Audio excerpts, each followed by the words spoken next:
नमस्कार, बहुत बहुत स्वागत है आप सभी का। आप देख रहे हैं एनएमएफ न्यूज। आपके साथ मैं हूं नमता चौधरी। समाजवादी पार्टी के दिग्गज नेता शिवपाल यादव का एक ऐसा बयान संभल को लेकर सामने आया है जिसने नया विवाद खड़ा कर दिया है और उत्तर प्रदेश के सियासी पारे को हाई भी कर दिया है। सबसे पहले तो इस बात को याद कर लीजिए कि 24 नवंबर को, पिछले साल की मैं बात कर रही हूं, संभल में जिस तरीके से हिंसा भड़की थी उसकी तस्वीरें सबको याद है।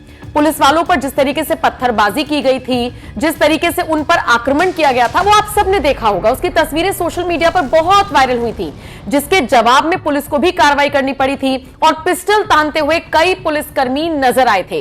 इस पूरे बवाल के बीच 5 लोगों की मौत हुई थी, लेकिन पोस्टमार्टम रिपोर्ट से यह साफ हो गया कि पुलिस की गोली से कोई नहीं मरा था। इस पूरे मामले में 74 लोगों की गिरफ्तारी भी हुई है, जेल की सलाखों के पीछे हैं। इसके अलावा सीसीटीवी कैमरों की मदद से कुछ उपद्रवियों की पहचान की गई है और उनके पोस्टर्स चौराहों पर चस्पा कर दिए गए हैं। इसके अलावा लोगों से कहा गया है कि अगर आप इनकी पहचान बताएंगे तो आपको इनाम दिया जाएगा।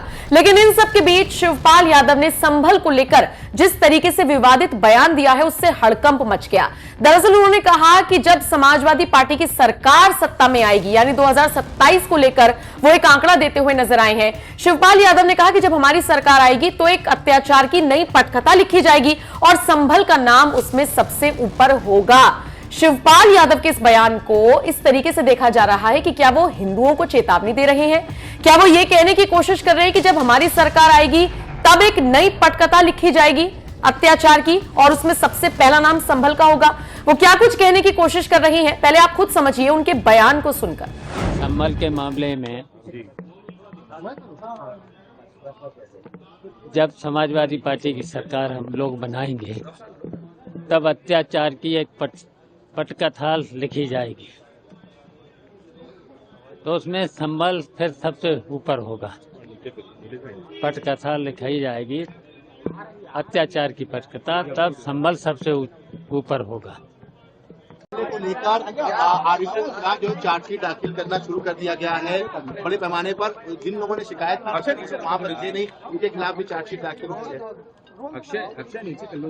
देखिए, संभल के मामले में जब समाजवादी पार्टी की सरकार हम लोग बनाएंगे तब अत्याचार की एक पटकथा लिखी जाएगी, तो उसमें संभल फिर सबसे ऊपर होगा। तो सुना आपने किस तरीके से शिवपाल यादव इस तरीके का विवादित बयान दे रही हैं।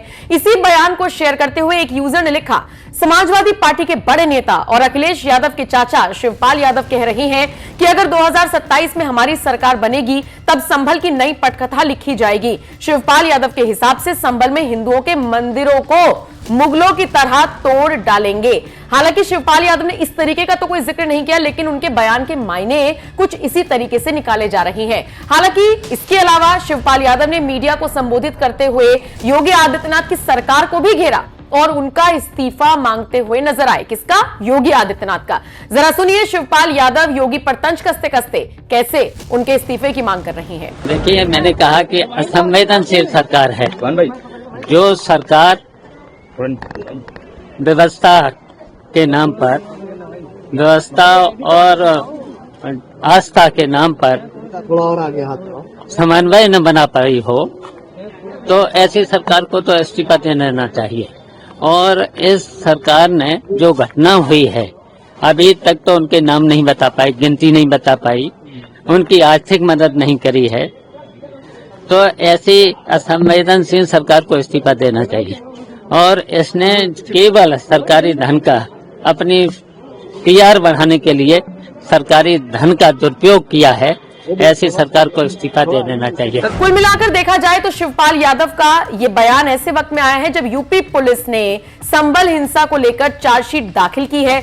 यूपी पुलिस की विशेष जांच टीम ने संभल में 24 नवंबर की हिंसा से जुड़े लगभग 6 मामलों में गुरुवार को 4400 से ज्यादा पन्नों की चार्जशीट दाखिल की है। और आपको ये भी बता दें, इसमें कई सारी बातें कही गई हैं, पाकिस्तानी कनेक्शन की भी बात आई है, आईएसआई से जुड़ा हुआ कनेक्शन भी बताया गया है। लेकिन इन सब के बीच अब देखिए किस तरीके से शिवपाल ये बयान देते हुए नजर आए हैं। फिलहाल आप इस खबर को लेकर क्या राय रखते हैं? शिवपाल यादव के बयान पर आपका क्या कुछ कहना है? कमेंट करके अपनी राय हमें जरूर